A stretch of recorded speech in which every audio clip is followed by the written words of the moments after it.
When the clerk said, "All rise," my knees answered before my mouth could.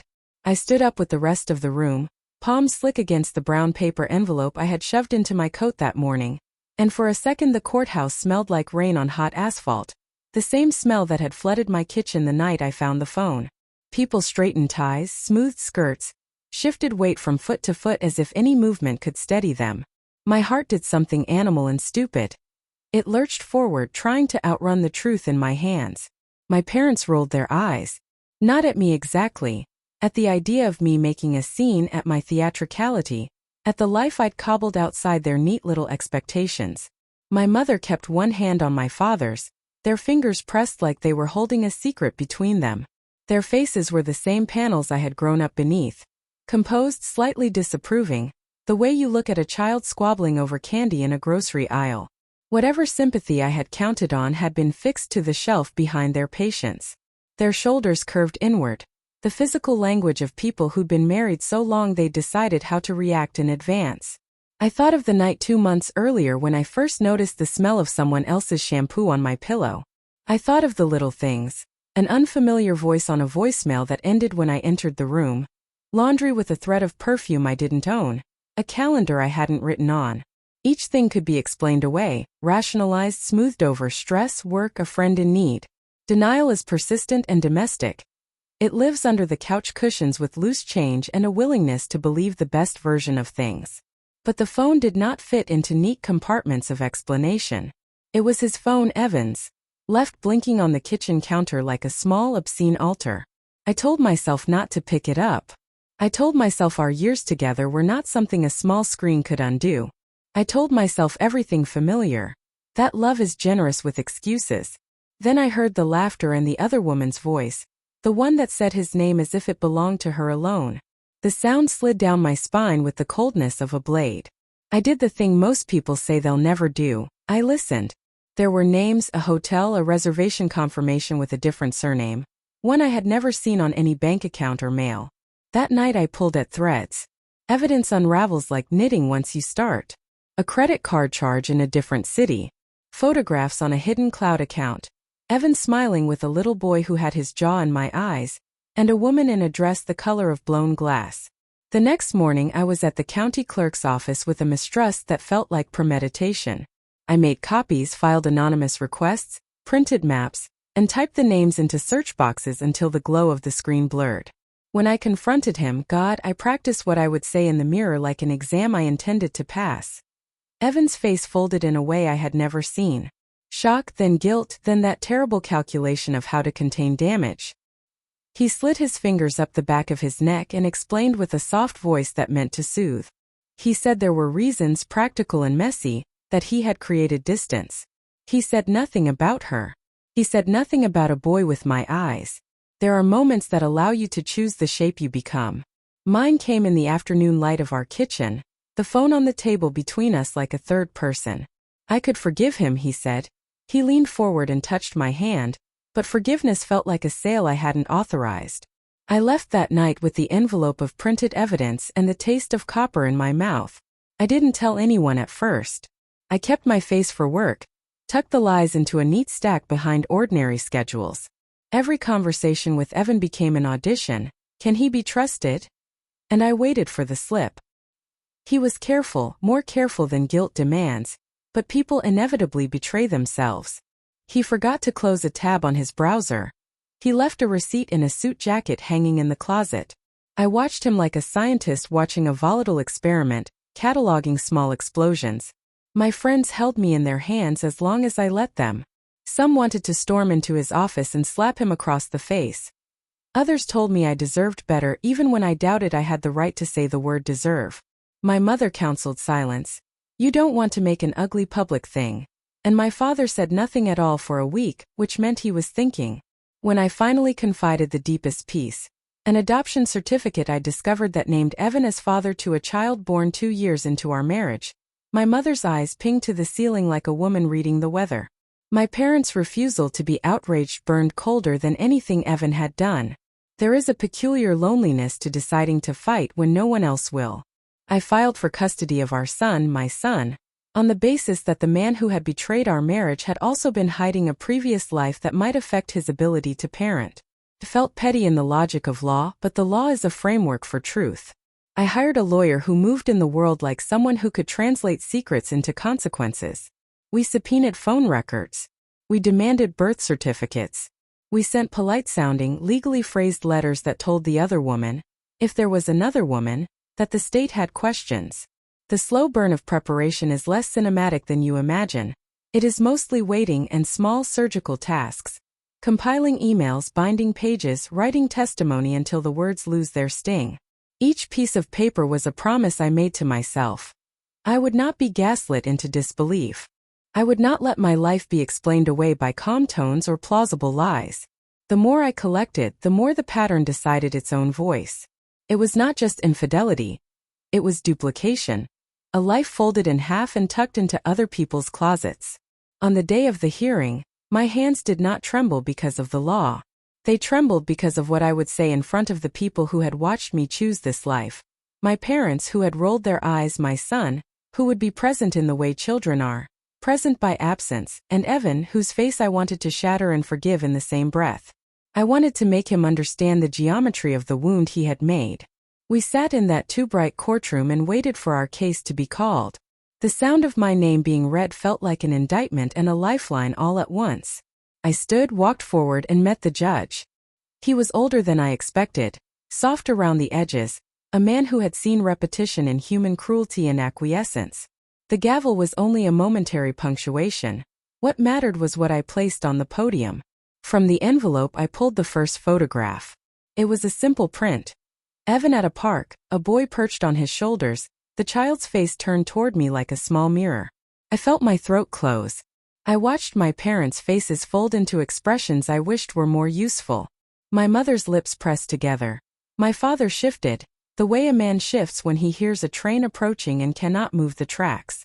When I told the court about the hidden cloud account, the lines of charges using different surnames, the birth certificate with Evan's name and a different last name next to a woman who had a house 2 states over, the room grew small with the weight of data aligning. My lawyer guided me with gentle nods. Words on paper had the blunt force of truth. The judge took the documents, read, then looked up with a slow, measured expression that told me he too could see the shape of the story forming. I expected him to be patient. I expected him to direct us to mediation, to advise couples counseling, to give some institutional, tired version of reconciliation. Instead, when I handed over a marriage license from another county, Evan's name inked as groom, another woman's name as bride, the judge's hand hovered over it like a dare. His eyes flicked to the clerk, whose face had gone white enough that the veins showed. It is strange to watch a man in a rope register surprise. We live surrounded by a culture of predictable indignation and cardboard emotion. Shock is rare because we anticipate it. But there was a particular rawness in the judge's intake of breath when he realized this was not a domestic tiff. This was evidence of a second legal marriage. Bigamy. Fraud. My mother's eyes widened. My father's mouth fell open, then clamped. Those small human noises, the rustle of paper, a pen clicked shut, someone at the back clearing his throat, fell away. For a moment, the courtroom belonged to a different logic. The logic of broken promises translated into law. The betrayal had a new language, and in that language I finally felt the possibility of being understood. Evan's face went from composed to patent, then to something thinner, like tissue left in a flame. He had the same color in his cheeks as when he lied to me the first time. I felt perverse satisfaction and a deeper ache. All the cunning, all the camouflage, had been a way to author a life that did not include me as a whole. The law would now hold a mirror to that life. That afternoon we adjourned. The judge took the documents and asked for time to verify. We left the courthouse under the gray of an indifferent sky. My parents said little on the walk back to the car. In the quiet between their cigarettes and small talk, something shifted. An industry of withheld truths rearranging itself. I felt the core of the betrayal but also an odd cold clarity. I had been betrayed, yes. But I was not the only casualty. The child in the photographs had a right to know what sort of life had been grafted onto him without consent. And Evan, whose hands had once held my shoulders as if they meant to steady me, had been steadying himself on a lie. The wound still ached. I slept poorly that night, dreaming of hotel rooms and duplicate driver's licenses. But there was a different quality to my grief. It had the sharpness of a person who had found an object in the dark and could now name it. I had known betrayal was possible. I had not known how it would taste on my tongue when I said the word out loud in a legal room with a judge who would later, impossibly, look stunned again. The judge's second look was worse than the first because this time he had the weight of verification behind him. The county clerk called into the record the registered marriages, the cross-state filings, the names that matched despite variations in middle initials. The word bigamy landed like a physical thing in the room and did not dissipate. People rearranged in their chairs. My parents' hands found each other as if for warmth. Evan's lawyer, methodical, thin-lipped, countered with motions and objections, but the papers were precise. Signatures, notarizations, stamps that proved Evan had used his real social security number, his real date of birth. The second marriage was not a passport secret or a rowdy fling. It was administratively true. I watched Evan in a way I had never allowed myself.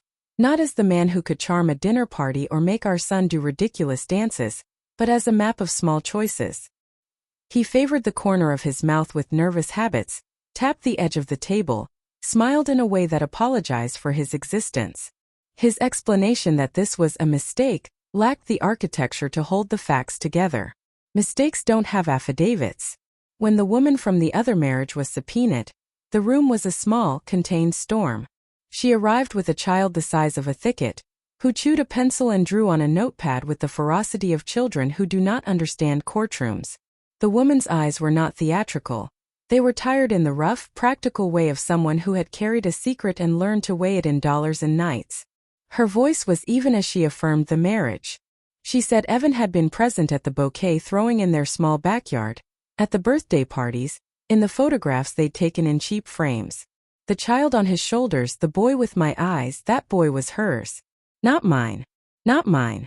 The sentence struck like a slap and a release at the same time. All the jealousy that had saturated my days, those private torments of imagining other mouths on his neck, fell away into a new category, the existential. It was not that he loved someone else in a way that excluded me. It was that he had founded another life, legally and materially, that had as much claim on his time and affection as ours. That knowledge rearranged my grief into something more complicated. Indignation at the brazenness, sorrow for the child who would inherit divided loyalties, and a strange curiosity about what had driven Evan into this bifurcated existence. Under oath, the woman described the little things. Evan's habit of calling at odd hours, his vague explanations, the trips that became more frequent. She spoke calmly about his promises to figure it out, and about the day she found a photograph tucked behind a book with a woman smiling that was not her. Her testimony had none of the gloating sensationalism the tabloids love. It was spare and devastating because it was true in the domestic, unromantic way that hurts longer. All of a sudden, the betrayal was not one person's moral failure, but a structural fracture with victims on both sides. My father, who had rolled his eyes when I walked into the courtroom, now leaned in as if trying to catch threads of meaning he had initially refused to acknowledge.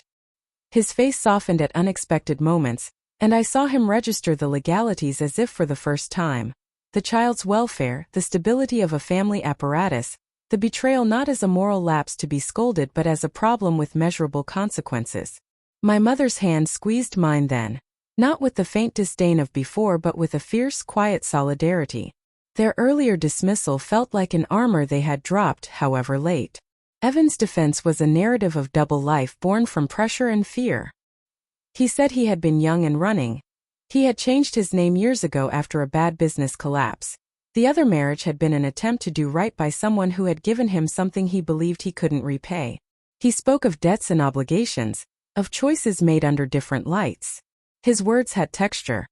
Remorse, bewilderment, the habitual language of people who believe they are exceptions to their own rules.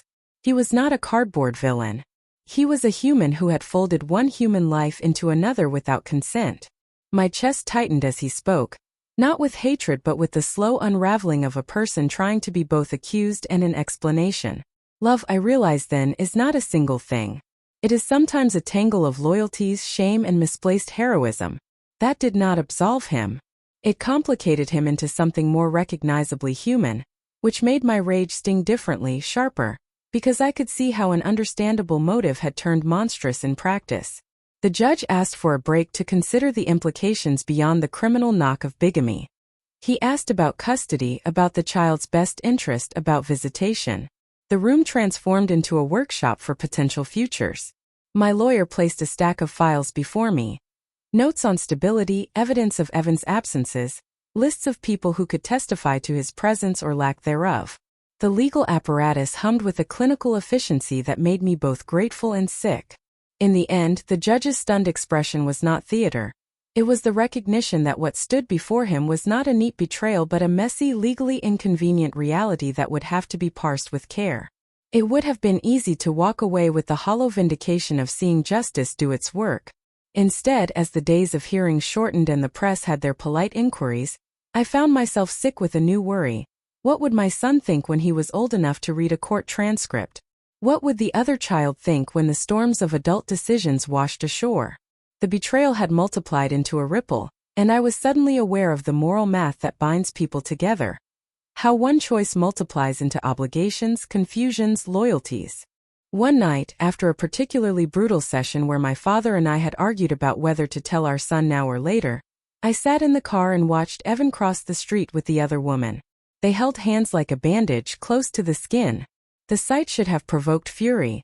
Instead, it brought a monstrous, aching pity. I wanted to shake him, to make him confess every detail, to hear him name his reasons until the syllables lost the power to hurt. I wanted to forgive him for being human, and I wanted to punish him for making me love him anyway. When the final hearing came, the gallery was fuller than before. People had opinions and people had mouths to voice them. My parents sat straighter than they had at the start, their earlier eye-rolling replaced by a guarded attention that felt like repentance. The judge's red pen hovered a fraction longer over the conclusion than it had to. He read the findings aloud. Bigamy established, legal marriages in 2 counties, conflicting claims for parental time. He declared a need for a measured custody plan that prioritized the children's stability, while acknowledging the legal and emotional fractures. Then, as if the court needed one final recalibration, Evan did a thing I had not expected or perhaps had secretly hoped for. He stood and without prompting, he walked to the bench and in a voice both raw and steady apologized. Not a speech. An apology to the room, to the woman he had married, to the child who had his eyes, to me. He said he had been ashamed and afraid and that fear had made him act in cowardly ways. It was not a redemption. It was a confession. The judge listened with a face that had seen many confessions and still looked like someone registering a new one. The silence that followed felt like a held breath. The stunned judge, the eyewitnessed marriages, the legal facts. None of it could stitch up the human rifts overnight. But a truth had been declared in a room where truth could be compelled. For the first time in months, I felt something like the cool edge of possibility, that from this, something might be rebuilt if people could be taught to choose differently. We walked out of the courthouse as the sky broke a little and let through an indifferent sun. My parents did not roll their eyes. They looked tired and small and human. For all their earlier detachment, they had been there. For all my plans to make him pay with legal machinery, I wanted, in the hollow hours after the hearing, a life that could be quieter, less dramatic, not because I forgave but because I wanted to teach my child that courage could also mean staying. The twist, the thing that left the judge stunned in a different way, came later. In the margin of the final page of the ruling. Evan had signed an agreement not simply to share custody, but to surrender certain assets in order to ensure stable childcare for both children. He signed it with his full name, and next to it he had written one line in a shaky hand. I am sorry I made 2 homes. I will make one that does not hurt. It was not a dramatic slam of justice. It was a small, humiliating, earnest attempt at repair. I do not tell you this to give Evan absolution. He is not absolved. He is human, fallible and complicated. He hurt many people and will live with that. But in that small, embarrassed line, more a plea than a promise, I saw why he had done what he had. Not because he was monstrous, but because he was badly, frighteningly human. The judge's stunned face had been the face of someone who had expected monsters, and instead found people making terrible calculations. Walking home with my parents, their hands no longer folded in polite reserve, but linked like a chain that could hold weight, I felt the weird, disorienting mixture of loss and relief. Betrayal had ravaged a life I had loved, but it had also forced a revealing. The truth is terrible and necessary. It is a cold panacea, but it works when lies would not. My son slept at our apartment that night, my father at home, my mother humming in the kitchen as if to stitch our edges. I learned that revenge is rarely tidy and that justice can be small and bureaucratic and also quietly humane. I learned that people carry multiple identities, and that we are sometimes the last to be named in the stories we inhabit. The judge had been stunned because the betrayal was not a clean, cinematic infidelity, but a complicated thing that crossed legal lines and human hearts. In that stunned look, there was the acknowledgement that life is messy, and that sometimes the law must step in not to punish spectacle, but to create space for repair. Weeks later, I found a postcard in my mailbox from the woman with the little boy. She wrote 2 sentences. He deserves to know. We want what's best. No drama, no accusation, only a request. Betrayal had made many people raw, but it had also opened a line that could be used to tell truth. The court had done what courts do: name facts and offer remedies. The rest, healing, reconciliation, the small decisions of daily life, would be left to us.